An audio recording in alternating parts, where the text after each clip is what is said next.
What is Lent? Lent లేక శ్రమల దినములు అంటే ఏమిటి? How many days the Lent period will be? Lent దినములు ఎన్ని రోజులు? And who started this tradition of Lent and what is its history? మరి ఈ లెంట్ లేక ఈ శ్రమల దినములు ఎప్పటి నుండి ప్రారంభమైన దీనికి సంబంధించిన చరిత్ర ఏమిటి? కొద్ది విషయాలను తెలుసుకుందాం. If you are following Lent, what should you do? మరి ఏ విధంగా ఈ లెంట్ను ఆచరించాలి, మరి ఏ విధంగా మనం చేయాలి, That we are going to see in this video.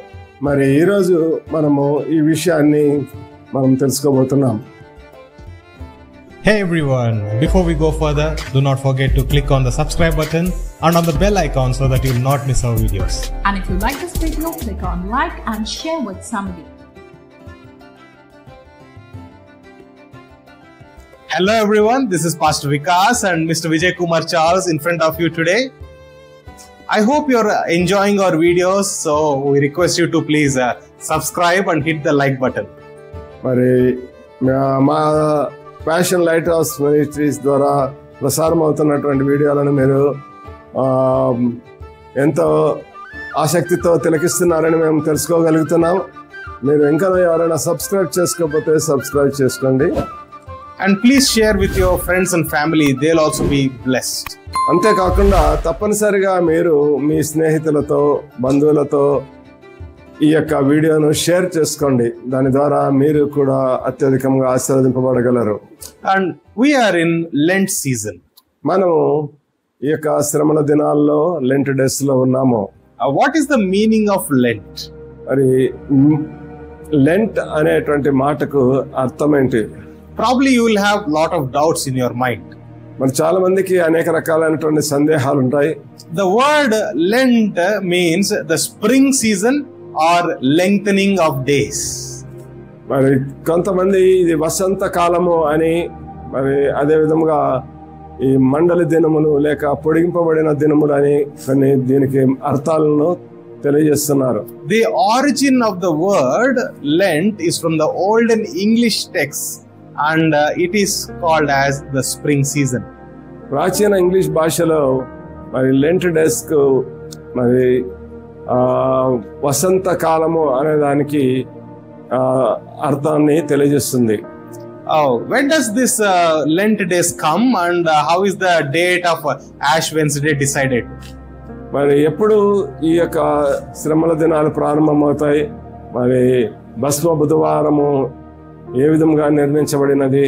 The date of Easter is determined based on lunar calendar. మరి ఈస్టర్ లేక పునరుత్థాన దినము అనేది మరి లూనార్ క్యాలెండర్ ను అనుసరించి మరి నిర్ధారించబడినట్లుగా తెలుస్తుంది. We are usually following January, February, March, April.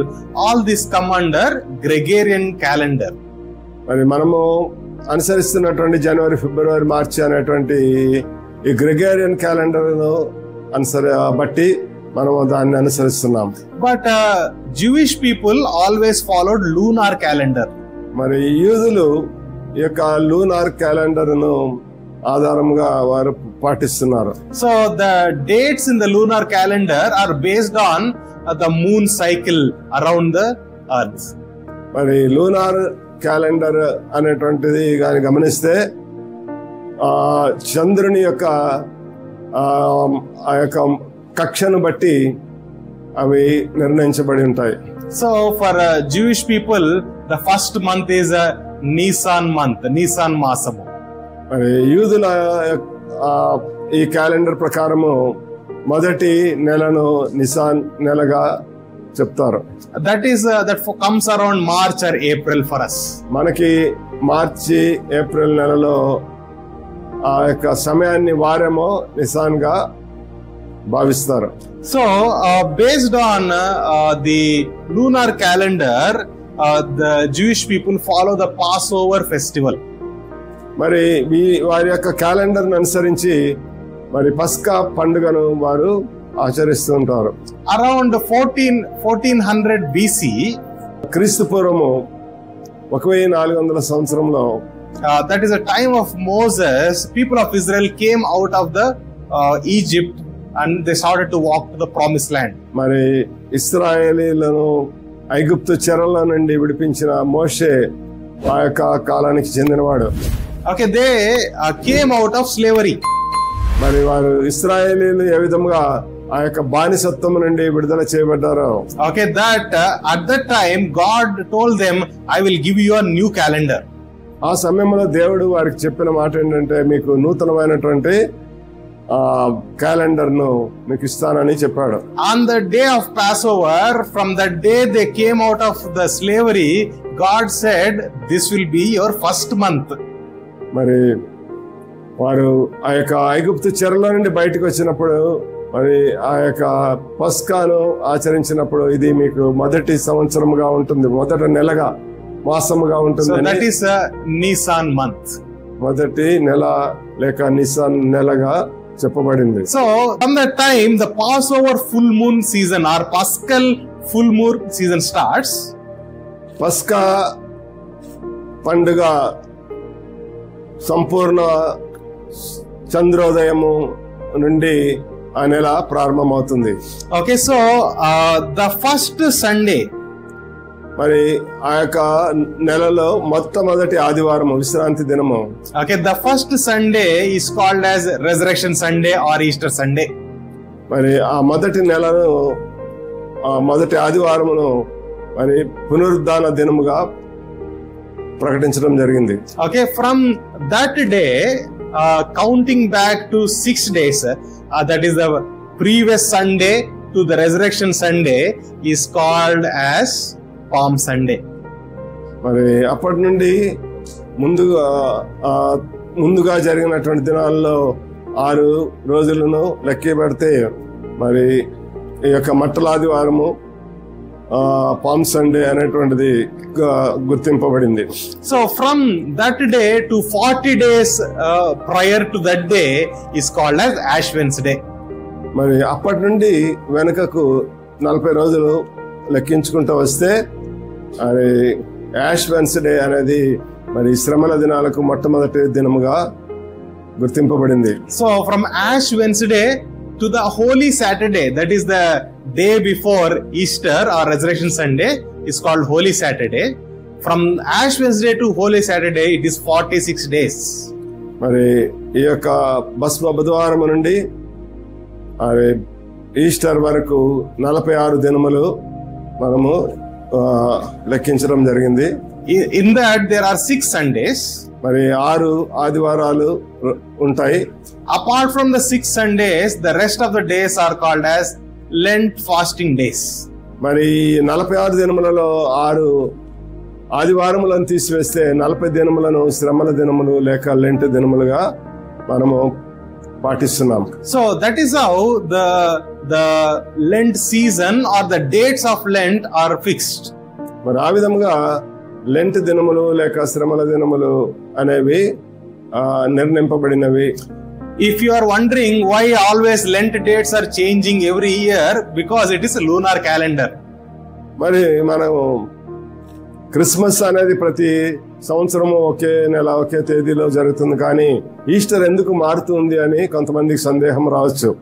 దానికి కారణము మరి ఈ యొక్క సూర్యుని చంద్రుని యొక్క చంద్రగ్రహణము అనేటువంటిది మారుతూ ఉండటం బట్టి ఈ యొక్క ఈస్టర్ దినములు కూడా మారుతూ ఉంటాయి. యూదులు లూనార్ క్యాలెండర్ ను ఫాలో అవుతూ మరి ఉండటం బట్టి ఈ లెంట్ దినములు కూడా మార్పు అనేటువంటిది జరుగుతూ ఉంటుంది. So some other religions also follow lunar calendar. మరి కొన్ని ఇతర మతస్థుల వారు కూడా ఈ యొక్క లూనార్ క్యాలెండర్ ను ఫాలో అవుతున్నారు. Like Ramzan or Eid or Deepavali, the dates change because of lunar calendar. మరి రంజాన్ మొదలగు పండుగలు కానీ ఈ యొక్క అవి ఏ విధంగా డేట్స్ మారుతూ ఉంటాయంటే ఈ యొక్క చంద్రుని ఆ యొక్క చంద్రోదయాన్ని బట్టి వారు డేట్స్ ప్రతి సంవత్సరము మార్చుకుంటూ ఉంటారు. So I hope you understand about this. మరి ఈ యొక్క చిన్న ఎక్స్ప్లెనేషన్ బట్టి మీరు అర్థం చేసుకున్నారు అనుకుంటున్నాను. That's why I'm using this example. మరి కాబట్టి ఈ యొక్క ఎగ్జాంపుల్ మీకు తెలియజేయడం జరిగింది. So the Lent days, usually the people who follow the Lent days, they give up on certain foods or sometimes they go into fasting. మరి కొంతమంది భోజనమును మానివేయటము, ఉపవాసం ఉండటము, మరి పాక్షిక ఉపవాసము, మరి రకరకాలైనటువంటి ఉపవాసాలను పద్ధతులను అనుసరిస్తున్నారు. So in the Lent days there are 40 days. Apart from the Sundays, if you keep aside, there are 40 days. మరి లెంట్ దినములలో ఈ 40 రోజులు ఆదివారాలను మినహాయిస్తాయి.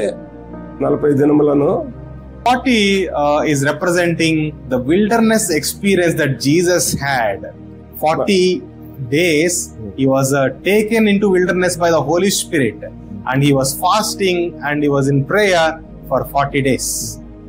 మరి 40 దినముల శ్రమల దినాలను మరి అనేక బైబిల్ గ్రంథములో అనేక 40 దినాలు జరిగినటువంటి సంఘటనల గురించి మరి పోల్చడం కూడా జరిగింది. ముఖ్యంగా యేసుక్రీస్తు ప్రభు వారు మరి అరణ్యమున కొనుపోబడి 40 దినములు అక్కడ ఉపవాసం ఉండి ప్రార్థించినట్లుగా రాయబడినది. దానికి గుర్తుగా ఈ 40 దినములను లెంట్ డేస్ ను మనము పాటించాల్సింది.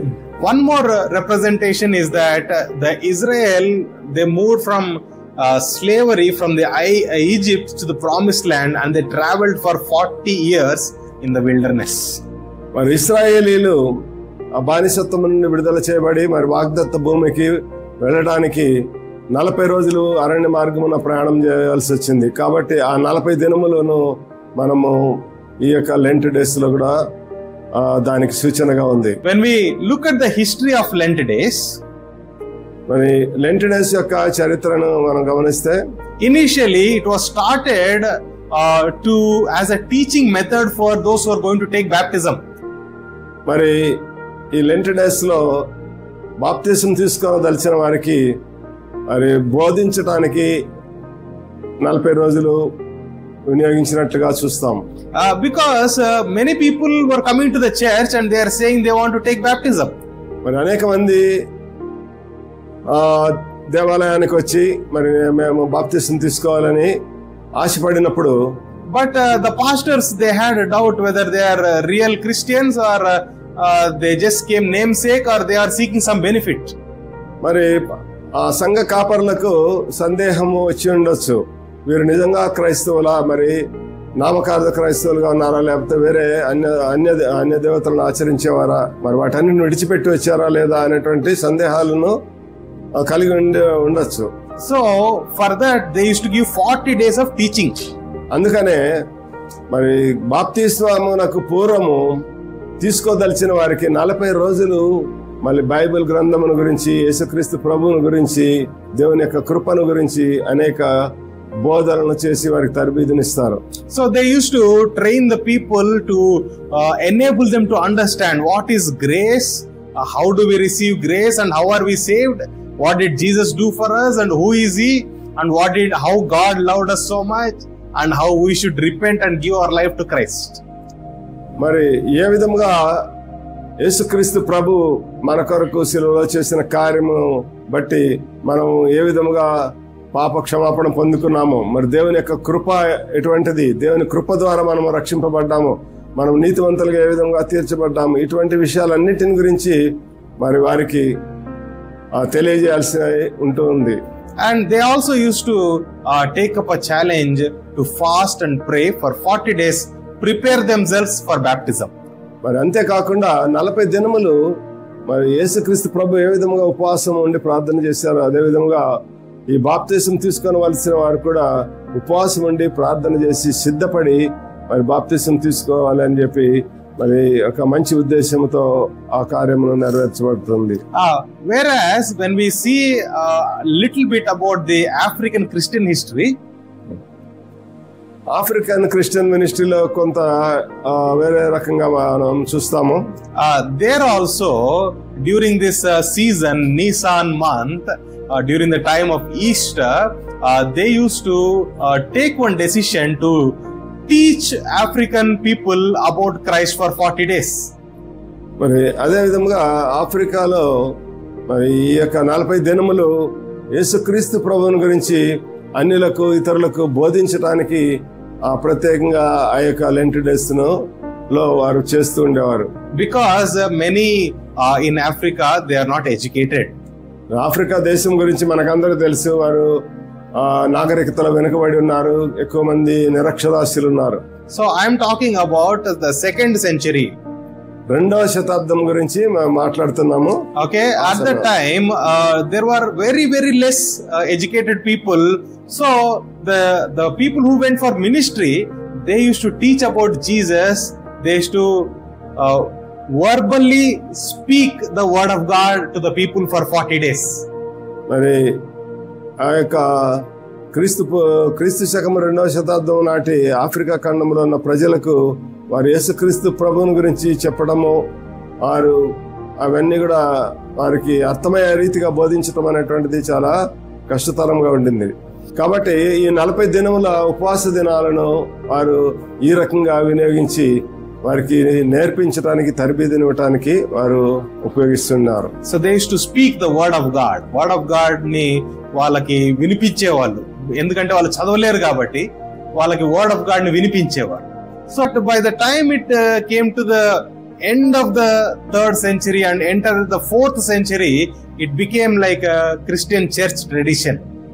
3వ శతాబ్దం 4వ శతాబ్దం వచ్చేసరికి మరి ఇదొక సాంప్రదాయంగా, ఇదొక ట్రెడిషన్ గా మారటం జరిగింది. By then the global church took a decision to at least once in a year we should sit and think and tell our people about Christ.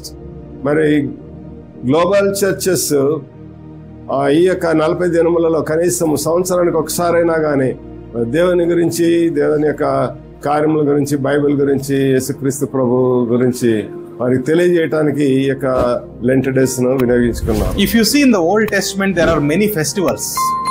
మనం పాత నిబంధన గ్రంథంలో చూస్తే అనేక పండుగలను వారు ఆచరించినట్లుగా మనం చూడగలము. All the festivals God asked them to follow. The reason is in every festival they used to talk about God's goodness and God's presence, and they should tell about the old stories how God led them.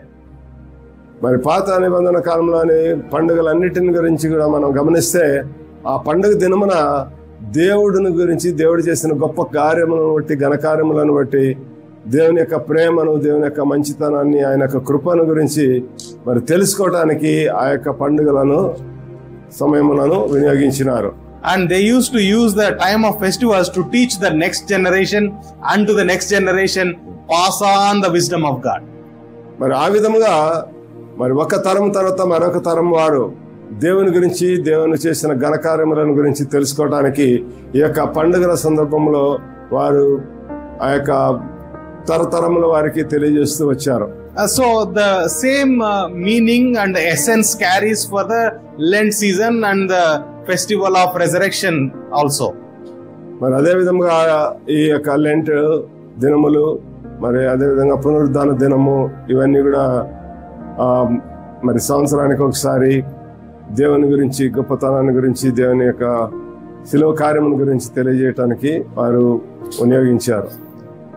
So if you ask whether the Lent, Ash Wednesday or Easter Sunday or Christmas, if it is there in Bible, we can say it is not there. It's not written in the Bible. మరి Bible గ్రంథంలో ఇవన్నీ కూడా రాయబడలేదు. Lent days అని కానీ, మరి ash Wednesday గురించి, మరి Easter గురించి, క్రిస్మస్ గురించి ప్రత్యేకంగా రాయబడలేదు. Some people may question like, if it is not written, why I should follow? మరి అందుకనే ఇప్పుడు కూడా కొంతమంది మరి బైబిల్ గ్రంథంలో లేవు కాబట్టి మేము ఎందుకు ఇది ఆచరించాలా, ఎందుకు లెంట్ డేస్ ఆచరించాలా, ఎందుకు క్రిస్మస్ జరుపుకోవాలా అనే వారు కూడా ఉన్నారు. No, if you don't want to follow, don't follow, no problem. మరి అది మీరు ఫాలో కాకూడదు అని మీరు అనుకుంటే అది మీ ఇష్టము. Okay, whether you follow or not, only if you believe in Jesus you will go to heaven. మరి ఇవన్నీ ఆచరించినా ఆచరించకపోయినా మరి దేవుని యందు మనం నిరీక్షణ కలిగినప్పుడు, దేవుని విశ్వసించినప్పుడు మరి దేవుని యొక్క రక్షణను పొందుకోగలుగుతాం. Okay, so it is not some compulsory thing. మరి ఇవన్నీ కూడా కంపల్సరీగా, తప్పనిసరిగా చేయాల్సినటువంటి ఆచారములు, సాంప్రదాయములని ఎక్కడ కూడా చెప్పబడలేదు. And every church has different traditions. మరి అదే విధంగా ప్రతి చర్చిలో రకరకాలుగా వారి యొక్క పద్ధతులు వారు ఆచరిస్తున్నారు. So you don't have to comment also on the people who are following. మరి అదే విధంగా ఎవరైతే ఈ లెంట్ను పాటిస్తున్నారో, ఉపవాసాలు ఉంటున్నారో వారి గురించి మరి మనము మీరు చేయకపోయినా పర్లేదు, కానీ వారి గురించి ఎటువంటి వ్యాఖ్యానములు చేయరాదు. Why? Because just the way your church has some tradition, their church also has tradition. మరి ఒక చర్చి వారికి కొన్ని సంప్రదాయాలు ఉండొచ్చు, మరొక చర్చి వారికి కొన్ని పద్ధతులు వారు పాటిస్తూ ఉండొచ్చు. But we need to understand the essence of it, the meaning of it. కానీ అన్నిటికన్నా ముఖ్యమైన విషయం ఏంటంటే ఈ పండగలు మరి ఎందుకు ఆచరిస్తున్నాము, దాని యొక్క సారాంశం ఏంటి, దాని ద్వారా ఏ విధంగా దేవుని గురించి మనం దేవునికి దగ్గర కాగలుగుతాము అనేటువంటి విషయము ప్రధానమైనది. One preacher said like this. ఒక సువార్తికుడు ఈ విధంగా చెప్పాడు, Bible does not say that you should brush your teeth every day. Bible గ్రంథము మరి ప్రతిరోజు మీరు పళ్ళు తోముకోండి అని బైబిల్ గ్రంథంలో ఎక్కడ రాయబడలేదు కదా. Then why are you brushing? మరి ఎందుకు మీరు దాన్ని ఆచరిస్తున్నారు, ఎందుకు పళ్ళు తోముకుంటున్నారు? Because if you don't brush, your mouth will be spoiled. మరి మనం పళ్ళు తోముకోకపోతే మన దగ్గర దుర్గంధం వస్తుంది. And your teeth will get damaged. మన పళ్ళు పాడైపోతాయి, పుచ్చిపోతాయి. And nobody will come near you. కాబట్టి ఎవరు కూడా మన దగ్గరికి రారు. So it is common sense. కాబట్టి ఇటువంటి అన్ని కూడా మనము అది తప్పనిసరిగా మనము కొన్ని బైబిల్ గ్రంథంలో రాయబడినప్పటికీ కూడా కొన్ని చేయాల్సిన పనులు ఇటువంటివి ఉంటాయి. And the same way, the Lent is for a purpose. అదే విధంగా లెంట్ దినములకు ప్రత్యేకమైనటువంటి ఒక పర్పస్ కూడా. Okay, there are four reasons for this Lent season. మనము ఈ యొక్క పర్పస్ ను 4 రకాలుగా మనము చెప్పుకోవచ్చు. First is to meditate upon the sacrifice of Jesus Christ. మొట్టమొదటిది యేసుక్రీస్తు ప్రభు యొక్క శిలువలో చేసినటువంటి ఆ యొక్క త్యాగమును మనము ధ్యానం చేయుట. We need to understand about his sacrificial death on the cross. Willfully he gave his life for us. ఆయన తన జీవితాన్ని మరి ఏ విధంగా త్యాగం చేశాడు, ఏ విధంగా ఆయన ఆ యొక్క సాక్రిఫైస్ అనేటువంటి దాని గురించి మనం ఎక్కువగా ధ్యానం చేయాల్సి ఉంటుంది. His life was an atonement for our sins. He is our redeemer. యేసుక్రీస్తు ప్రభు యొక్క జీవితం అంతా కూడా మనలను విమోచించడానికి, విడుదల చేయటానికి ఆయన చేసినటువంటి శిలువ కార్యమును బట్టి మనం తెలుసుకోగలుగుతాం. So he paid the price for us. So we are meditating upon him, setting aside few days to meditate and think only about that. మన అపరాధముల నిమిత్తము ఆయన విమోచన క్రయదానంగా తన ప్రాణాన్ని అర్పించాడు. వీటిని గురించి ప్రత్యేకంగా ధ్యానించడానికి ఇది ఒక మంచి అవకాశము ఈ సమయము. The second thing is forgiveness. రెండవది క్షమాగుణము. Christ has forgiven our sins. యేసుక్రీస్తు ప్రభు ఏ విధంగా మనలను క్షమించాడు, మన పాపములను క్షమించాడు. And he reconciled us with God. ఆయన దేవునితో ఏ విధంగా మనలను సమాధానపరిచాడు. And he brought us into a relationship that we are able to call him as Father, and he is calling us as his children. మరి ఏ విధంగా యేసుక్రీస్తు ప్రభు ద్వారా మనము తండ్రి అయిన దేవునికి పిల్లలుగా ఉండి మనం ఆయనను తండ్రి, దేవ, అబ్బా అని మనము పిలవగలిగేటువంటి స్థాయికి యేసుక్రీస్తు ప్రభు ద్వారా మనకి మార్గం ఏర్పడినది. So just the way Christ has forgiven us, we also take time to forgive everybody who has committed anything wrong against us. మరి ఏ విధంగా యేసుక్రీస్తు ప్రభు మనల్ని క్షమించాడో మనం కూడా ఇతరులను క్షమించవలసిన వారమై ఉన్నాం. When you understand the forgiving heart of God, మరి ఈ యొక్క క్షమాగుణము, యేసుక్రీస్తు ప్రభు యొక్క క్షమాగుణము మనం అర్థం చేసుకున్నప్పుడు we will have a heart of gratitude and thanksgiving pouring out from our heart. మరి మన హృదయంలో నుండి దేవుని చేసినటువంటి ఆ యొక్క క్షమాపణ కార్యము ద్వారా మనం ఏ విధంగా మనం రక్షణ పొందాము, మన పాపాలను విడుదల పొందాము అనే విషయంలో ఎంతో దేవునికి కృతజ్ఞతాస్తుతులు చెల్లించబద్ధులమై ఉన్నాము. And the third thing is to meditate upon the new life Jesus has given to us and to live in that new life. మూడవ కార్యము ఈ లెంట్ దినములో ప్రత్యేకమైనటువంటి గుర్తుంచుకోవాల్సిన విషయము, మనము దేవుడు మనకిచ్చినటువంటి నూతన జీవితము, ఆయన శిలువలో చేసిన కార్యము ద్వారా మనము మన పాపముల అపరాధ నిమిత్తం మనం మరణించి క్రీస్తు కొరకు నూతన సృష్టిగా జీవించుట అనేది ప్రధానమైనది. Not only Christ's death, but Christ's resurrection that gave us victory. మరి క్రీస్తు మన కొరకు మరణించటమే కాకుండా యేసుక్రీస్తు ప్రభు శిలువలో మరణించి మూడవ దినమున తిరిగి లేవటం అనేటువంటిది అత్యంత ఘన కార్యముగా మనం చెప్పుకోవచ్చు. It gives us victory over sin and death. ఇది దేవుని యొక్క యేసుక్రీస్తు ప్రభు యొక్క పునరుద్ధానము అనేటువంటిది మనకి పాపము మీద మరి మరణము మీద ఆయన జయమును మనకి ఇచ్చి ఉన్నాడు. So by meditating upon Christ's resurrection, we find hope in our life.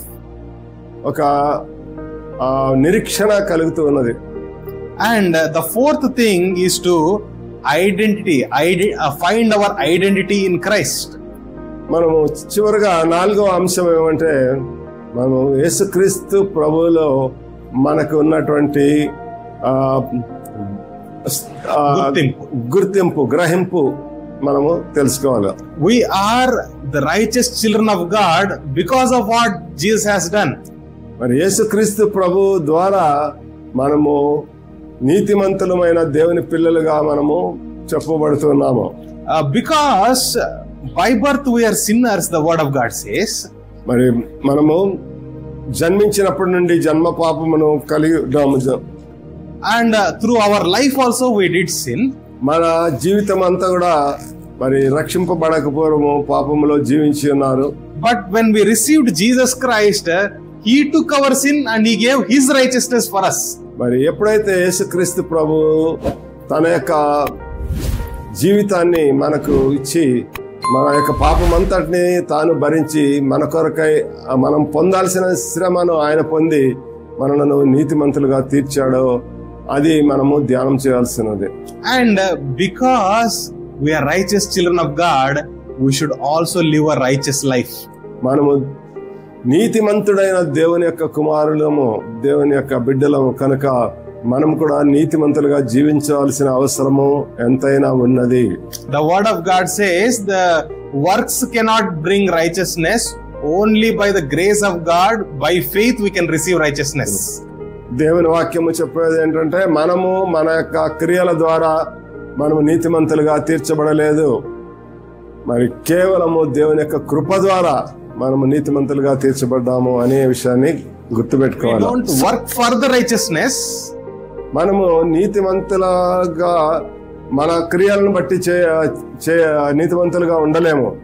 But we work from the righteousness God has given to us. మరి దేవుడు మనకిచ్చినటువంటి నీతి అనేటువంటి దాని ద్వారా మనము నీతిమంతులుగా జీవించగలుగుతాము. Amen. Amen. That means that we have to take a decision, conscious decision, to leave what God does not like and to embrace what God loves.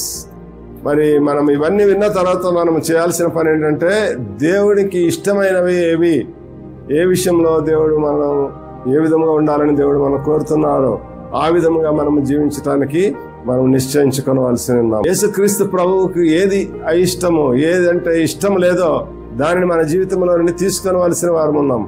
And earlier, before coming to Christ, sin had power over you. మరి యేసుక్రీస్తు ప్రభు దగ్గరికి రాకపోవడము మనం అందరం కూడా పాపం యొక్క బానిసత్వంలో ఉన్నాము. And that's why many addictions, unable to come out of that, whatever you try, you cannot live a righteous life. అందువల్లనే మరి చాలా మంది నీతివంతులుగా జీవించాలని ప్రయత్నం చేసినప్పటికీ కూడా వారికి ఉన్నటువంటి దురలవాట్లను, వారికి ఉన్నటువంటి ఆ యొక్క దుష్ట స్వభావముల నుండి వారు బయటకు రాలేని పరిస్థితిలో ఉన్నారు. See, if your hands are very dirty, మన చేతులు మురికిగా ఉన్నప్పుడు whatever you touch, it will be dirty only. ఆ యొక్క మురికి అయినటువంటి చేతులతో మనం ఏది ముట్టుకున్నప్పటికీ కూడా అది కూడా మురికి అవుతుంది. Whatever a sinful person does, it is sin. మరి ఏ విధంగా ఆ యొక్క మురికి స్వభావం కలిగిన వ్యక్తి, ఆ పాప స్వభావం కలిగిన వ్యక్తి మంచి కార్యములు చేయగలడు, అతను చేసేదంతా కూడా మరి పాప కార్యములుగానే ఉంటాయి. Even if he does good works, it does not count because the person is not saved. He's a sinful person. మరి మంచి కార్యములు చేయాలా, సత్కార్యములు చేయాలని చెప్పి అతను ప్రయత్నం చేసినప్పటికి కూడా మరి అది దేవుని దృష్టిలో నీతిగా ఎంచబడదు. Only the righteousness Jesus gives us that saves us, and whatever righteousness we received, we live by it a righteous life. మరి యేసుక్రీస్తు ప్రభువు ఇచ్చినటువంటి ఆ యొక్క నీతి అనేది ఆయన యొక్క నీతి ద్వారా మాత్రమే మనము నీతివంతులుగా జీవించగలము. మన యొక్క జీవితము నీతిమంతుడిగా తీర్చబడగలుగుతుంది. So these 4 things, the first thing is sacrifice. మరొకసారి 4 అంశాలను గుర్తు చేసుకుందాం. మొట్టమొదట దేవుని యొక్క త్యాగమును గురించి తెలుసుకుందాం. The second one is forgiveness that he has given to us. యేసుక్రీస్తు ప్రభువు క్షమా గుణమును గురించి మనము ధ్యానం చేయవలసి ఉన్నాము. The third one is a new life that he has given to us. మరి మూడవ అంశము దేవుడు మనకిచ్చినటువంటి నూతన స్వభావము, నూతన మనసు. The fourth one is our identity in Christ. మరి నాలుగవ అంశము మన యొక్క గుర్తింపు, యేసుక్రీస్తు ప్రభువులో మనకు ఉన్నటువంటి స్థానము మనము గమనించి ఉండవలసినది. So as we meditate, definitely the Lent season will be fruitful. మరి ఈ విధముగా మనము ఈ లెంటెడ్ దినములలో మనము పాటించినప్పుడు తప్పనిసరిగా దీని ద్వారా ఎంతో ప్రయోజనము మనకి కలుగుతుంది. When we say fasting, it has a different meaning in the Bible. మరి ఫాస్టింగ్ లేక ఉపవాసము అనే దానికి బైబిల్ గ్రంథంలో కొన్ని వాటి యొక్క గురించి వివరించబడింది. God says to Isaiah, he says that I don't like the fasting that everybody does, like their hearts are not with me, but physically they are abstained from the food. That's all. I don't like that fasting. మరి యెషయా గ్రంథంలో రాయబడిన విధంగా మరి కొంతమంది చేసే ఉపవాసం అనేటువంటిది దేవునికి అయిష్టంగా ఉంది. వారు కేవలము బాహ్యమైనటువంటి విషయాలలో మాత్రమే వారు ఈ యొక్క ఉపవాస దినములను పాటిస్తున్నారు అని చెప్పి యెషయా గ్రంథంలో దేవుడు చెప్పిన మాటలు రాయబడి ఉన్నాయి. So fasting is not about physically abstaining from food and saying I won't eat food unless God blesses me, I won't eat. It is not hunger strike. మరి ఈ విధంగా ఉపవాసం ఉండటం అనేది మరి ఒక హంగర్ స్ట్రైక్ లాగా మనం చేయటం అనేది కూడా కరెక్ట్ పద్ధతి కాదు. But it is always about our heart. మరి ఇది తప్పనిసరిగా మన హృదయానికి సంబంధించినది. Real fasting means whatever is bringing you away from God, you leave that thing. That is real fasting. మరి నిజమైనటువంటి ఉపవాసం ఏదంటే మరి ఏ అంశం అయితే దేవుని నుండి నీకు దూరంగా చేసినదో దానిని నువ్వు దూరం చేసుకొని దేవునికి దగ్గరగా రావటమే. For many people, cell phone brings them away from God, drags them away from God. మరి నేటి కాలంలో మనం చూస్తే అనేక మంది సెల్ ఫోన్ ద్వారా మరి దేవునికి ఎంతో దూరస్తులు అవుతూ ఉన్నారు. And many people, they are on social media hours and hours spending together, but not reading Bible at all. మరి అనేక మంది ఈ యొక్క సోషల్ మీడియాలో ఇన్వాల్వ్ అయిపోతూ మరి గంటలు గడిపేస్తున్నారు. బైబిల్ చదవటానికి, ప్రార్థన చేయటానికి వారికి సమయం దొరకడం లేదు. The more relationship you have with the world, less relationship you will have with the God. నువ్వు ఎప్పుడైతే ప్రపంచంతో ఈ యొక్క శరీర కార్యములకు మనం ఎక్కువగా ఆశ చూపుతామో అప్పుడు దేవునికి మనం అంతగా దూరస్తులవుతాం. And the more time you spend in the world, the less time you will spend with God. మరి ఎక్కువగా ఈ లోకం కొరకు మనం జీవించినప్పుడు చాలా తక్కువగా దేవుని కొరకు జీవించేటువంటి స్థితిలో ఉంటాం. So that's why in fasting you give up what is taking you away from God. మరి కాబట్టి ఈ యొక్క శ్రమల దినాల్లో మనం గమనించాల్సిన విషయం ఏంటంటే మనం దేవునికి మనం దూరస్తులుగా ఉన్నామా, దగ్గరగా ఉన్నామా, మనం దేవుని నుండి దూరం చేస్తున్న దానిని మనం తీసివేసుకోవాలా అనేది ప్రధానమైనది. If food is taking you away from God, leave the food, no problem. మరి ఆహారం అనేది మనకి అభ్యంతరకరంగా ఉంటే ఆహారం మానేయచ్చు. But there are other things, more things to think about our mind. మరి అనేకము దీనికన్నా ప్రాధాన్యమైన అంశాలు ఉన్నాయి. వాటినిలో మనం సరి చేసుకోకుండా మరి కేవలం ఆహారం మానేసినంత మాత్రమున ఈ యొక్క లెంట్ డేస్ కు మీనింగ్ అనేది దాని యొక్క ఫలితం అనేది ఉండదు. So I will give you one small method to make Lent season more fruitful. మరి ఒక పద్ధతిని మనం పాటించడం ద్వారా ఈ యొక్క లెంట్ దినములను చాలా ఫలభరితంగా మనం చేసుకోవచ్చు. See, there are in the Lent season, I suggest in the morning you read Old Testament and the evening you read New Testament and meditate for few minutes or at least for 1 hour. మరి ప్రతి దినము కూడా మనము మరి new టెస్ట్మెంట్ను, old టెస్ట్మెంట్ను, మరి అదేవిధంగా పత్రికా భాగములను వీటన్నిటిని గురించి మనం ఒక్కొక్క అధ్యాయం కొన్ని అధ్యాయాలు ధ్యానం చేస్తూ మనము అన్ని విషయాలను గురించి మనము తెలుసుకోగలుగుతాం. So in the morning you take book of Psalms and book of Isaiah. మరి ఉదయకాలమున కీర్తనల గ్రంథం గురించి కానీ లేకపోతే యెషయా గ్రంథం గురించి కానీ మనం చదవగలము. So what is the Psalms all about? It is about praising God, worshipping God, and when you read Psalms it will encourage your soul. మరి కీర్తనల గ్రంథం గురించి మనకు అందరికి తెలుసు. ఆ కీర్తనలు అన్ని కూడా దేవుణ్ణి స్తుతించి గణపరిచేటువంటి విధముగా మరి రాయబడి ఉన్నాయి. So when you read Psalms you will understand your problem is very small when you compare with God. కాకుండా కీర్తన గ్రంథంలో మరి రాయబడినటువంటి మాటలను బట్టి దేవుడు ఎంత గొప్పవాడు, ఎంత సర్వశక్తిమంతుడు, మన యొక్క సమస్యలు ఆయన దృష్టిలో ఎంత చిన్నవి అనే విషయాన్ని కూడా మనం అర్థం చేసుకోగలుగుతాం. So read at least one psalm a day in the morning. మరి కనుక తప్పనిసరిగా మనము రోజుకొక కీర్తన, ఒక అధ్యాయము, కనీసం ఒక అధ్యాయం అన్నా గానీ చదవలసిన వారు. And you also take book of Isaiah, read 2 chapters a day. మరి యెషయా గ్రంథం నుండి కూడా ప్రతిరోజు 2 అధ్యాయములు మనం చదువుకోవచ్చు. Book of Isaiah is a very powerful book. మరి యెషయా గ్రంథము చాలా శక్తివంతమైనటువంటి ప్రవచనాలతో కలిగి ఉన్నది. It talks all about Jesus and Messiah. మరి యేసుక్రీస్తు ప్రభువుని గురించి, మరి మెస్సయ గురించి, యేసుక్రీస్తు ప్రభు యొక్క శిలువ కార్యముల గురించి యెషయా గ్రంథంలో అన్ని సంవత్సరాల క్రితమే ఆయన ప్రవచనాలు రాయబడి ఉన్నాయి. It has a powerful message about repentance, redemption and hope. ఆ యొక్క యెషయా గ్రంథంలో మరి మన విమోచన, మన విడుదల, మన యొక్క నిరీక్షణ అనేటువంటి విషయాల గురించి చాలా స్పష్టంగా రాయబడి ఉన్నాయి. So in the afternoon you read 3 chapters of gospel. మరి ఈ యొక్క సువార్త పాఠాన్ని మనము కనీసం 3 అధ్యాయములన్నా చదవాలి మధ్యాహ్నం సమయంలో. Okay, if you read 3 chapters it will take 15 minutes. 3 అధ్యాయములు చదివితే మనకి ఎక్కువ సమయం పడుతుంది అని అనుకోవటానికి లేదు. కేవలం 10-15 నిమిషాల్లోనే ముగించవచ్చు. If you detailedly read and study, maybe 20 minutes.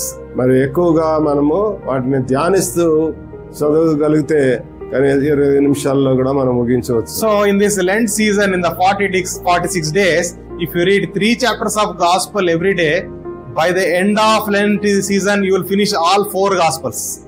మనము ఈ విధంగా లెంట్ డేస్ ప్రారంభం నుంచి 3 అధ్యాయములు చదవటం ప్రారంభిస్తే ఈ 40 దినముల్లో 4 సువార్తలను పూర్తి చేయగలిగే స్థితిలో ఉంటాము. And we'll know about Christ, His life, His love and His sacrifice. యేసుక్రీస్తు ప్రభు యొక్క జీవితము, ఆయన యొక్క ప్రేమ, ఆయన యొక్క త్యాగము, ఆయన యొక్క క్షమాగుణము, ఆయన యొక్క పునరుద్ధానము, ఈ విషయాలన్నీ కూడా ఈ యొక్క సువార్త పాఠముల ద్వారా మనము గ్రహించగలుగుతాం. Amen. Amen. And in the night or in the evening, definitely read one chapter from these epistles. మరి పత్రికా పాఠముల నుండి తప్పనిసరిగా ప్రతి రాత్రి ఒక అధ్యాయమైనా కానీ చదవలసిన వారమైనా. 3 epistles for this Lent season. మరి కనీసము 3 పత్రికలు. One is Ephesians. ఒకటి ఎఫెసీయులకు రాయబడిన పత్రిక. The second letter to Romans. రోమీయులకు రాయబడిన పత్రిక. The third one is letter to Galatians. గలతీయుల పత్రిక, గలతీయులకు రాయబడిన పత్రిక. Amen. ఈ 3 చాలా శ్రేష్టమైనవి అని మనం గుర్తుపెట్టుకోవాలి. So these 3 talk about so much about God's grace, forgiveness and our repentance. ఈ 3 పత్రికల్లో పరిశుద్ధాత్మ దేవుడు రాసిన మాటలను మనం చూస్తే మరి దేవుని యొక్క కృప, దేవుని యొక్క కనికరము, దేవుని యొక్క ప్రేమ మరి ఏ విధంగా మనలను విడుదల చేసినవి, విమోచించినవి, మనం రక్షణకు మరి నిత్య జీవమునకు ఏ విధంగా వారసులు అవుతున్నాము, ఈ విషయాలన్నీ కూడా మనకి తెలుసుకోగలుగుతాం. Amen. As you meditate like this, మరి ఈ విధంగా మనం ధ్యానం చేస్తున్నప్పుడు what is that? Psalms and Isaiah in the morning, మరి మరొకసారి గుర్తు చేస్తాము. మరి కీర్తనల గ్రంథము, మరి యెషయా గ్రంథాన్ని ఉదయం పూట, and afternoon Gospels, మరి మధ్యాహ్నం సమయంలో సువార్తలలో గురించి ఒక 2-3 అధ్యాయములు, and in the evening time Ephesians, Romans, Galatians, anyone. మరి సాయంకాల సమయంలో మరి పత్రికా పాఠ భాగంలో మరి రోమీయులకు రాయబడిన పత్రిక, ఎఫెసీయులకు రాయబడిన పత్రిక, గలతీయులకు రాయబడిన పత్రిక, ఈ 3 గ్రంథాలను తప్పనిసరిగా చదవలసిన వారమై ఉన్నాం. And it is like a good water goes inside and the bad water flushes out. మరి దీనికి ఉదాహరణగా మరి ఒక మంచి నీరు మన ఒక బకెట్లో పోస్తున్నప్పుడు ఆ బకెట్లో ఉన్నటువంటి పాత నీరు అంతా బయటకు పోతుంది, చివరకు పూర్తిగా మంచి నీటితో ఆ బకెట్ నింపబడుతుంది. ఆ విధంగా మన హృదయాలను పరిశుద్ధపరచుకోగలుగుతాము. So more word of God and the fellowship of the Holy Spirit, it's like a good water flowing into your heart and all the filthy is removed from your heart. మరి ఆ విధంగా మనం పరిశుద్ధాత్మతో మన ఆత్మానుసారంగా జీవించగలుగుతాము. మరి మంచి వాక్యము ద్వారా మన హృదయంలో ఉన్నటువంటి ఈ యొక్క కల్మషం అంతా కూడా కడగబడి పూర్తిగా మనము దేవుని స్వభావమును, సారూప్యమును ధరించుకోగలుగుతాం. Praise the Lord. Amen. In that way, without any much effort, your entire life will be transformed in this 46 days. కాబట్టి మీరు ఈ విధముగా చేసినప్పుడు తప్పనిసరిగా ఈ యొక్క సంవత్సరంలోనే, ఈ లెంట్ డేస్ దినములలోనే మీ యొక్క జీవితము బహు బలముగా మరి దేవుని సన్నిధిలో మరి ఉన్నత స్థితికి లేవనెత్తబడుతుంది అని చెప్పగలుగుతాం. May the Lord bless us. దేవుడు మిమ్మల్ని ఆశీర్వదించును గాక. And praise God for this word. దేవుని వాక్యమును బట్టి దేవునికి స్తోత్రము చెల్లిస్తున్నాం. Let us pray. ప్రార్థన చేసుకుందాం. Loving Heavenly Father, ప్రేమగల దేవా, we thank you, Lord, for this time. దేవా, ఈ యొక్క సమయాన్ని మాకు ఇచ్చినందుకు మీకు స్తోత్రం చెల్లిస్తున్నాం. And we give you all the glory.